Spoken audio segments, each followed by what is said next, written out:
Regresamos con Radio Redonda. Dice que haga ya, yo estaba esperando. No. Ya es tu turno. Yo siempre le doy a ella la iniciativa para ahí yo culminar. Bueno, tenemos dos invitados del argot político, de la seguridad.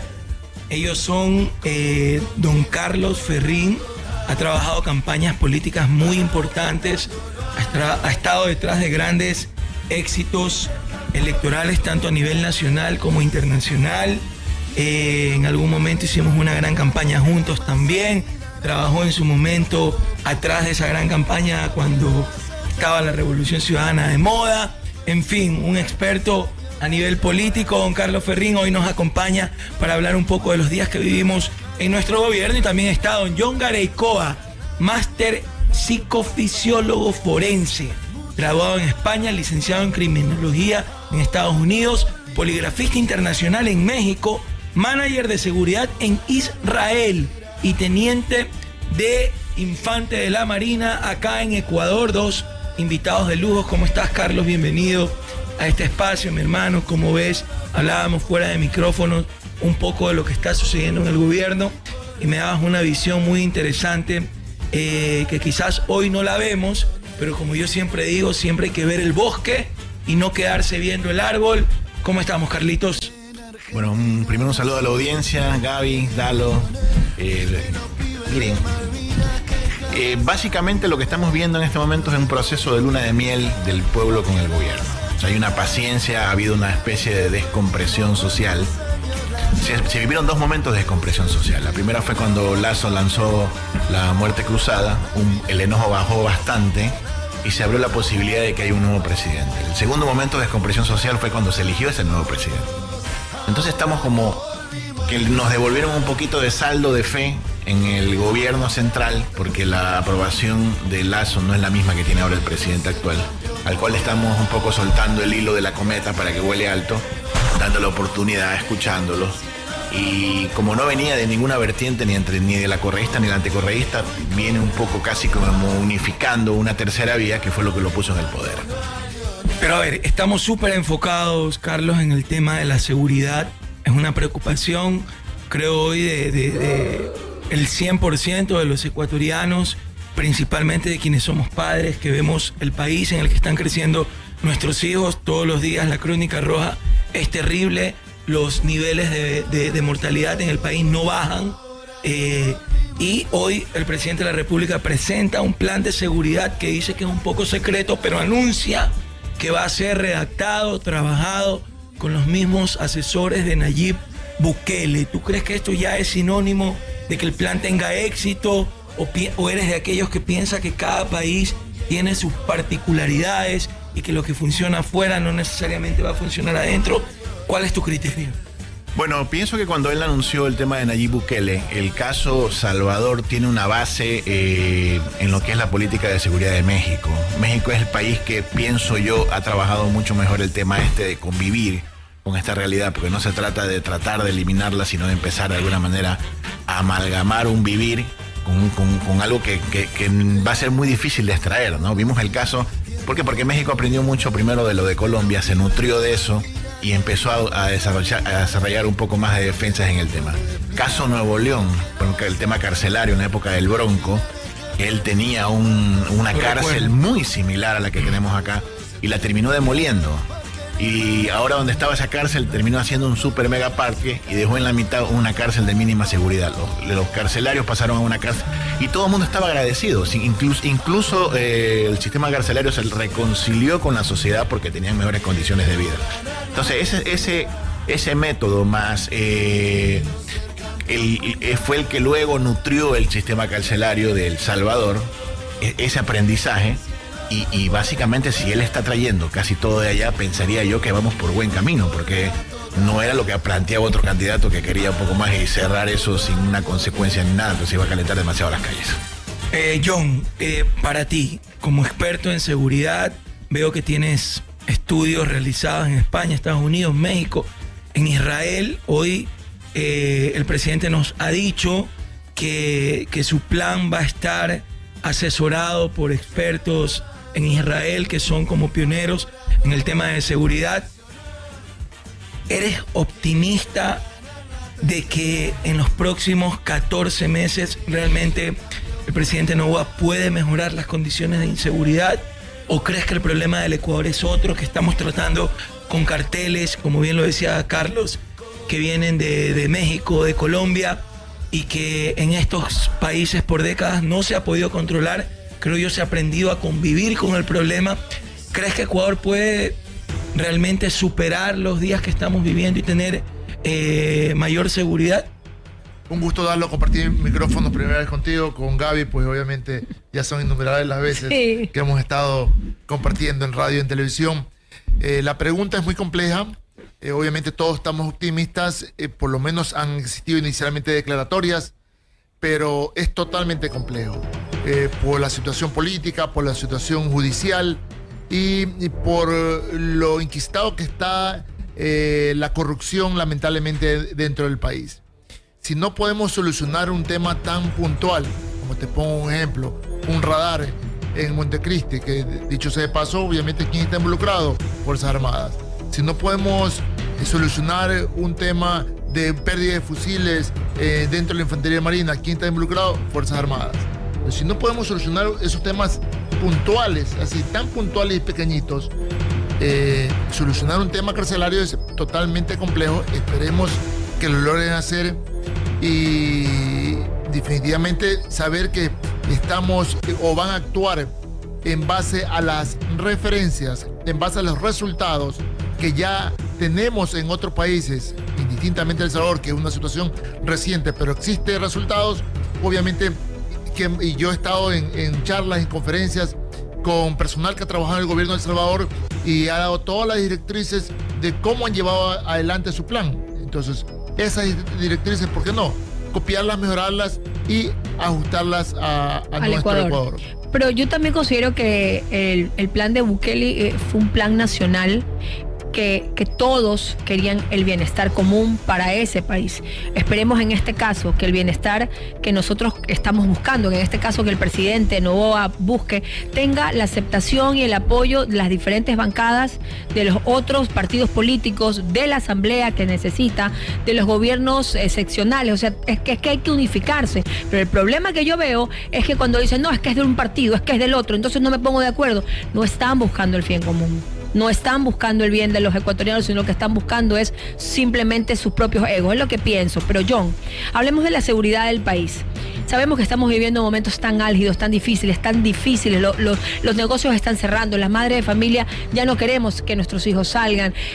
Ni por dentro de nuestra propia casa estamos resguardados. Con tanta experiencia que tú tienes, ¿cómo identificar a un delincuente? ¿Cómo podemos identificar, ya que yo soy una madre de familia y pienso, estoy en una heladería, entra alguien, ¿qué tengo que hacer si me doy cuenta que esta persona viene a robarme? Gracias. Solamente para terminar el comentario anterior, es tan complejo en el sentido de que últimamente hemos escuchado toda la polémica que ha existido en el Consejo de la Judicatura con respecto a las pruebas de confianza, ¿verdad?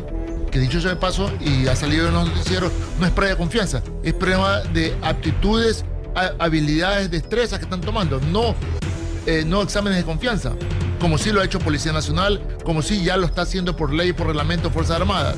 Pero que resulta que está la ley para el tema del proceso de exámenes de confianza, la función judicial, pero ¿quién tiene que hacer el reglamento? El Consejo de la Judicatura. Y el Consejo de la Judicatura no se va a poner la soga al cuello, indicando que dentro del examen de confianza esté una prueba de polígrafo. Entonces, ¿cuántas veces nos hemos quejado de la función judicial? Pero obviamente no se está haciendo nada para tener un buen control internamente. Con respecto a las preguntas, definitivamente, la pregunta de usted, Gaby, definitivamente sabemos que la prevención es la piedra angular de la seguridad y ahí es donde tiene que estar nuestra fortaleza. Ahora, especialmente en nuestro tiempo, en el tiempo de diciembre, todo el mundo sale de compras y definitivamente hay que estar atento a su entorno. Saber que el delincuente actúa a corta distancia, uno tiene que detectarlo a mediana distancia, a larga distancia, saber que tenemos que desconfiar de todas las personas, ¿ok? Porque mañana, y sabemos perfectamente que trabajan en grupo, trabajan hombre, mujer, chico, grande, disfrazados de cualquier forma, de obrero, de doctor, de cualquier situación, para poder obviamente atracar a una persona. a ese nivel definitivamente sí tenemos que estar en la capacidad de detectarlo. Lamentablemente, pues no estamos en la capacidad cuando entra pues un delincuente, un asaltante con un fusil. Con fusiles, Solo que es lo típico actualmente. Para complementar algo de lo que has dicho, John, y cortito, para continuar también con Carlos, pasó aquí en la vía San Borondón. 2 policías paran a unos chicos en un vehículo, le piden papeles, les preguntan hijos de quién son y los secuestran. Vestidos de policía. A mí el otro día me vienen 3 motos de policías en una batida, me dicen que pare, yo le bajo un poquito el vidrio y digo, ¿y cómo sé que eres policía? Claro, da miedo. O sea, ya ni siquiera eso podemos estar seguros, porque están comprando ahí atrás de la bahía que venden los uniformes de policía, se los están poniendo los delincuentes y están viendo si los chicos son hijos de familias tal cual para secuestrarlos y después reclamar una cantidad de dinero importante para que recuperes a tu familiar. Entonces, creo que se debería implementar algún tipo de acción de que... La gran pregunta es si el policía dado de baja por alguna situación disciplinaria entregó el uniforme. No, pero es que los venden también. Pero ¿cómo sabemos? ¿Cómo sabemos si ese policía que salió por X situación entregó su uniforme? O ese policía activo, ¿cuántos uniformes tiene? O sea, ni siquiera comprar, ¿ok? O cuántos uniformes robados también tiene la institución. Claro. No hay una estadística sobre allí. Sí, es realmente preocupante. Carlitos, yo te quería hacer esta pregunta. La vicepresidenta se fue. La vi que sus hijos la despidieron. Como mamá, te voy a ser sincera, me dio un poquito como de nostalgia, ¿no? De pena, pero bueno, ella asumió su rol de irse diciendo sus 4 verdades. Pero ¿cómo ves esa relación? ¿Cómo tú la prevés a futuro? ¿Y por qué la mandó allá? Mira, es muy difícil de comprender, porque si de repente el presidente hubiese querido que ella no se active políticamente, lo hubiese dejado en el cargo. Yo no he visto un vicepresidente, salvo Moreno en su momento, que haya tenido un saldo político positivo desde la vicepresidencia. O sea, ¿qué podía hacer? ¿Recorrer el país, llevar alguna cosa, la otra? ¿Las van a poner en un solo tema? Pero es que Lasso no tuvo vicepresidente. Bueno, ese es otro caso aparte.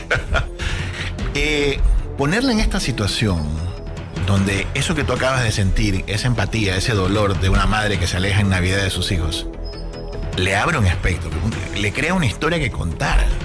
¿Te parece que es positivo para ella a futuro? Yo creo que políticamente, si ella sabe utilizar eso que le está pasando, yo puse un tuit que decía, parece destierro, pero puede ser un llamado.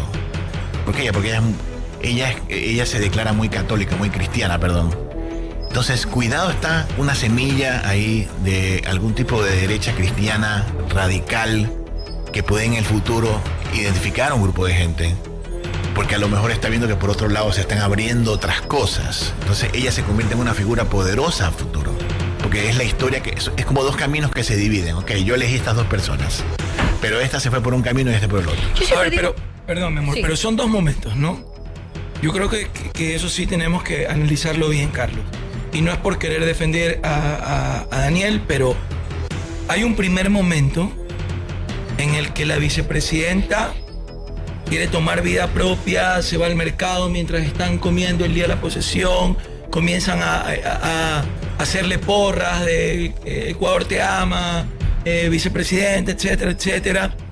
Y ella sale a condenar un acto del presidente, que genera un consenso de gobernabilidad en la Asamblea Nacional, y ella sale a condenarlo, y eso en política ahí no hay blanco ni negro, eso es traición. Eso es traición porque tu superior directo es el presidente de la República. Y bien o mal, ya hablando políticamente, tú eras una perfecta desconocida, habías quedado 7ª entre 8 candidatos para la alcaldía de Cuenca, te sacan del anonimato, te hacen vicepresidente de la República porque las circunstancias y la elección así se dio, y tú vienes a condenar el primer acto en que muchos esperaban de que exista gobernabilidad. Entonces, ese es un primer momento. De ahí, si fue extrema la decisión, que era facultativo del presidente, acorde a la Constitución, de asignarle funciones y mandarla a Israel en el conflicto y todo lo demás, yo leí tu tuit que además me pareció muy inteligente. Sí, es una oportunidad para ella, pero son dos momentos en el que ella tiene mucha responsabilidad también. Mira, los temas políticos sobre lo que pasa internamente, casa adentro, dentro del palacio, si me contradeciste o no, creo que se pueden discutir de otra manera. Sin duda. Número 2, creo que no es esa acción la que la saca del país en sí, sino que se dieron cuenta que tiene musculatura para defenderse. Entonces, cuando te das cuenta de que a lo mejor, supongamos que no le invitaron al palacio, como ella dice, pero vas y haces algo opuesto a eso, que es muy populista, alguien ahí adentro dice, oye, cuidado, porque esta señora parece que sí tiene cómo defenderse, ¿no? O sea, tiene inteligencia emocional para hacerlo. Eso es como reconocer que su traición puede tener éxito, es lo que me estás diciendo. Exactamente. Entonces, ¿qué es lo que pasa? Al ver que se convierte en un sumamente elevado peligro, vamos a ponerlo en un lugar diplomático donde no puede hablar, entonces, pero quizás ya no puede hablar desde la parte de la plataforma política, pero pudiese hablar desde... Los ojos del mundo están en el conflicto. Exactamente. Ahora todo el mundo está viéndola a ella, a ver qué pasa. Y seguramente nos va a dosificar. ¿Crees que le amplificó el parlante? Creo que le pasó lo que les llama el famoso efecto Barbra Streisand. Cuando ella trató de ocultar una noticia y se hizo muy viral. No sé, acá trataron de ocultarla y se va a hacer muy grande al futuro. Eso es lo que pasó. Uy, Dios mío, preparémonos.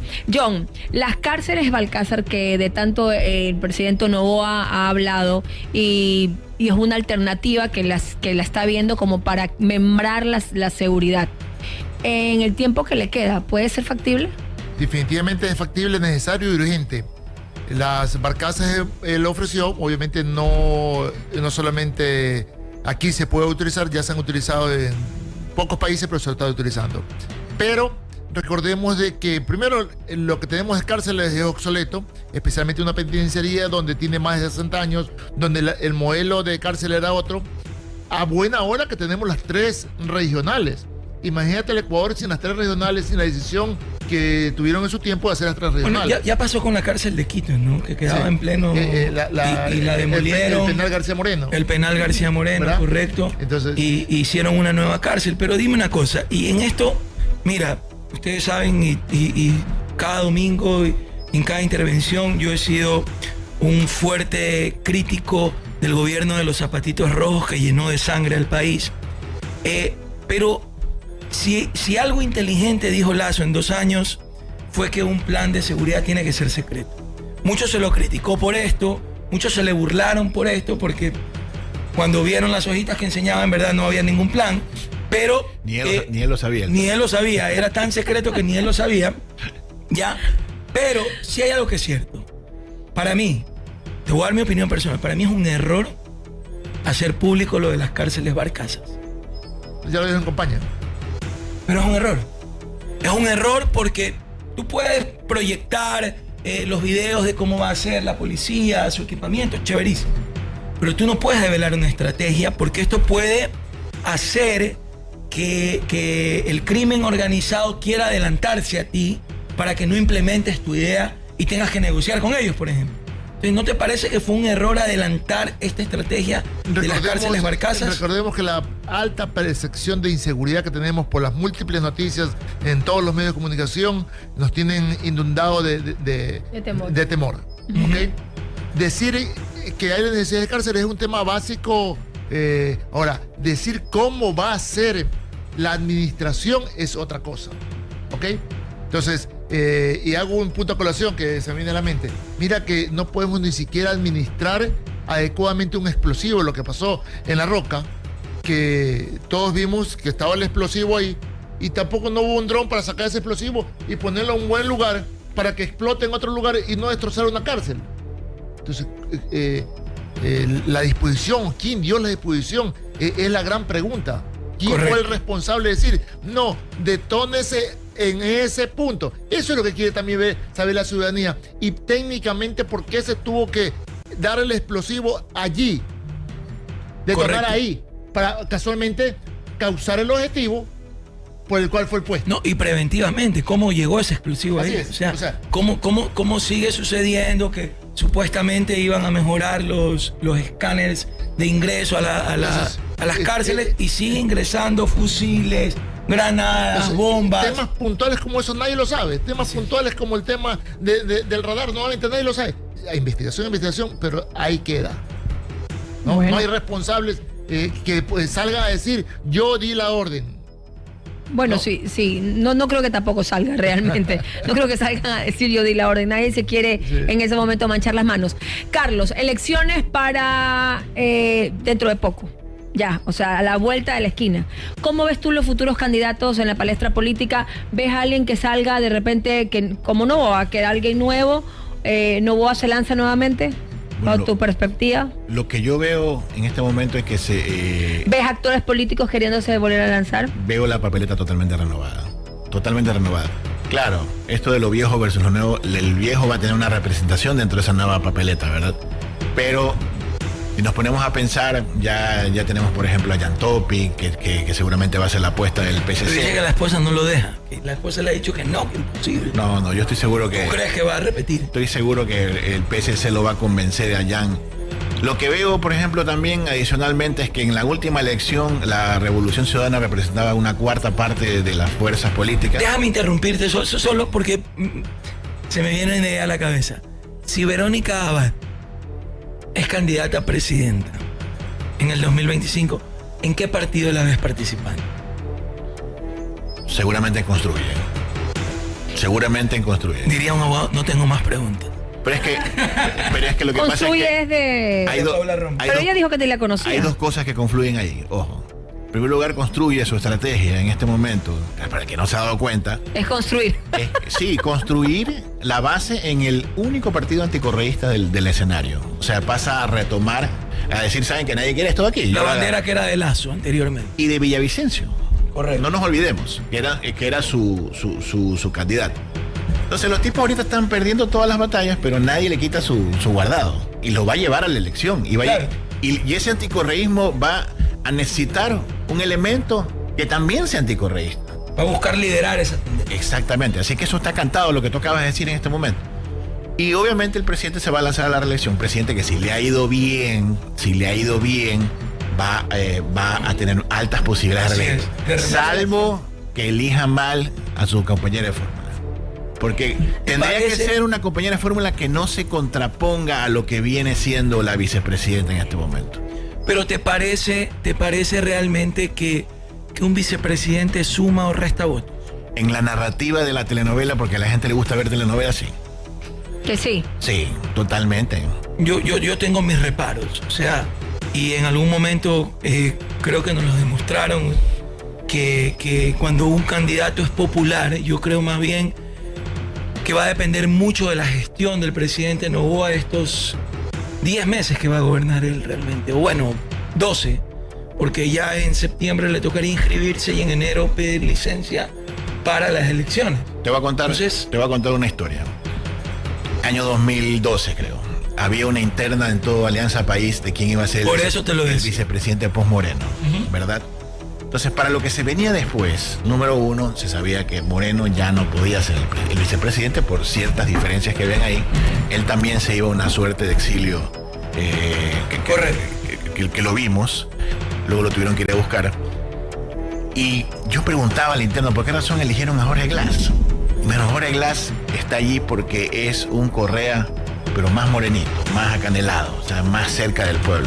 Entonces, dentro de ellos sí veían de alguna manera una narrativa en la cual el vicepresidente complementa, hay un contrapeso con el presidente, ¿no? Por esa razón la ley la cambiaron para que sea hombre y mujer.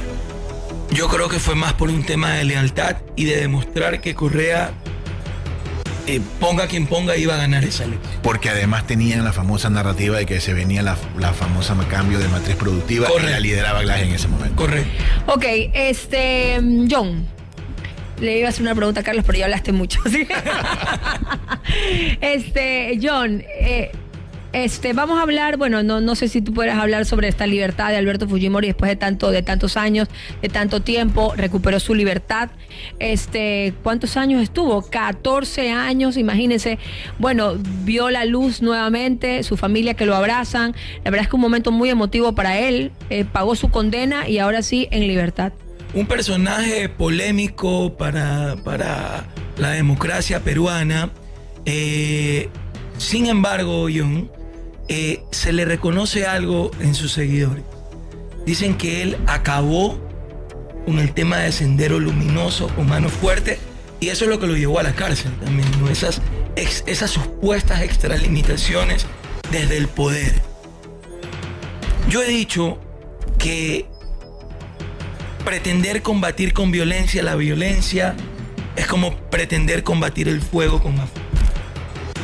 ¿Crees que Ecuador necesita un proceso similar al que en su momento implementó Fujimori en Perú o Febres Cordero en Ecuador, que muchos le reconocen haber acabado con los grupos subversivos y otros lo critican por sus excesos y dicen que utilizó el poder para matar y combatir a sus adversarios políticos?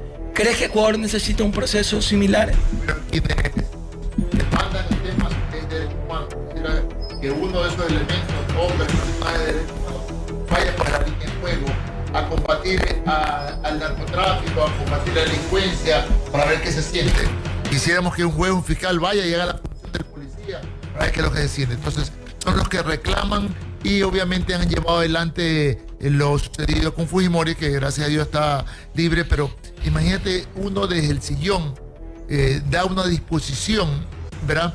Pero uno no sabe cómo se van a enfrentar en la guerra. Cada uno se va a defender, es el dicho, ¿ok?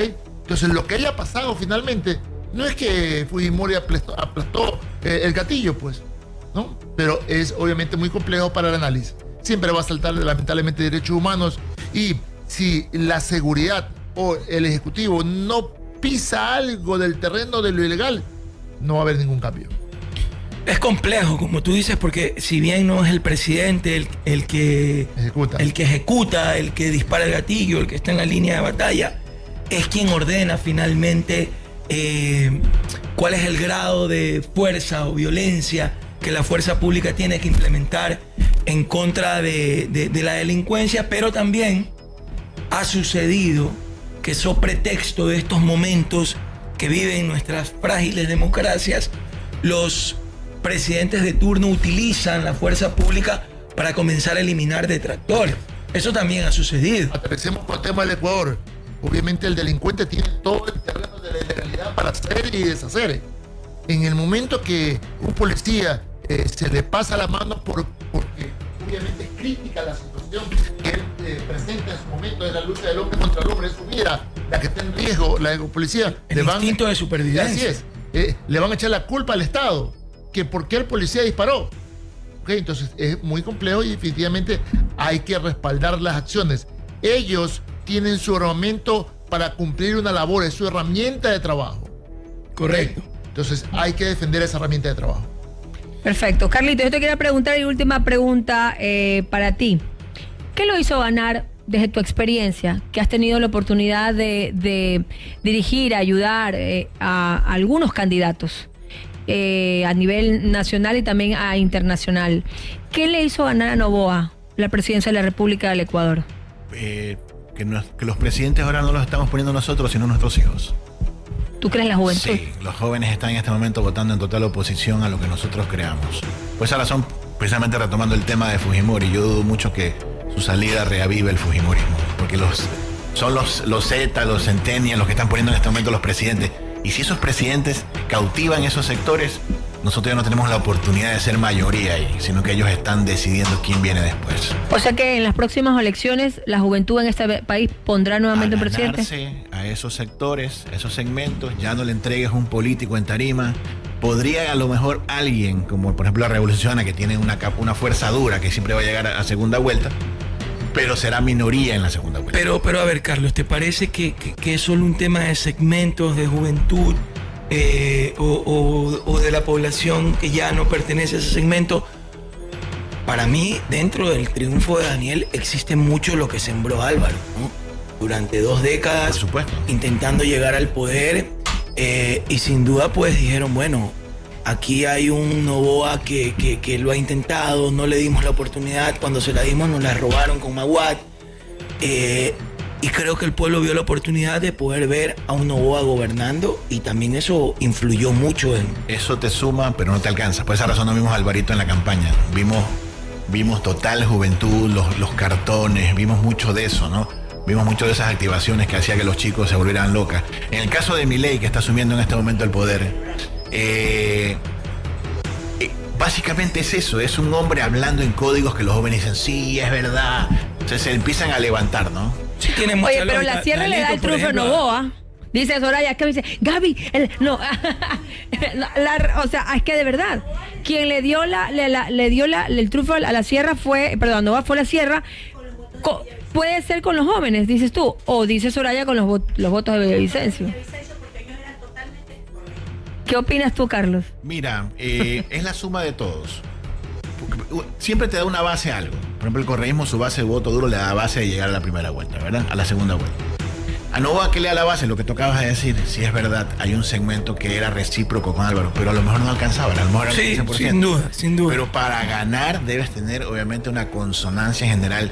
¿Qué quería la gente? Confluyó todo. Lo mismo que pasó en Guayaquil. La gente puso un alcalde joven, entonces alguien votó por alguien joven, alguien quiere un cambio real. John, para despedirnos, la medida urgente, así, lo primero que tú harías si fueras Daniel Noboa dentro de todo este plan de la empresa israelí de Nayib, etcétera, etcétera, fuera de las cárceles barcazas, ¿qué harías para intentar bajar los índices de mortalidad en nuestro país? No hay varita mágica, por más urgente que ponga, son la sumatoria de elementos y de medidas y de acciones las que nos van a llevar a un mejor nivel, incluido el tema de una consulta popular, que toma su tiempo, toma su polémica, pero va a ayudar para, obviamente, cambiar leyes, especialmente en la forma de administrar, en la forma de hacer justicia. Entonces, la gran pregunta todos queremos saber si hay una varita mágica. Lamentablemente no existe, hay que sumar y sumar. Muchas Perfecto. gracias, John. Nos vamos a un corte, el último corte, y regresamos para despedir el programa con Luis, con Soraya, que está aquí todavía. Gracias, Carlos. Gracias, John. Muy valiosos sus aportes. Nos llevan a reflexionar y a pensar también en qué va a pasar en nuestro país. Nos vamos a un corte y volvemos para terminar con Palabra Redonda, Gaby. Ya venimos. En Argentina nací, tierra de Diego y Leonel. Tu adicción es el fútbol. Cada jornada el fútbol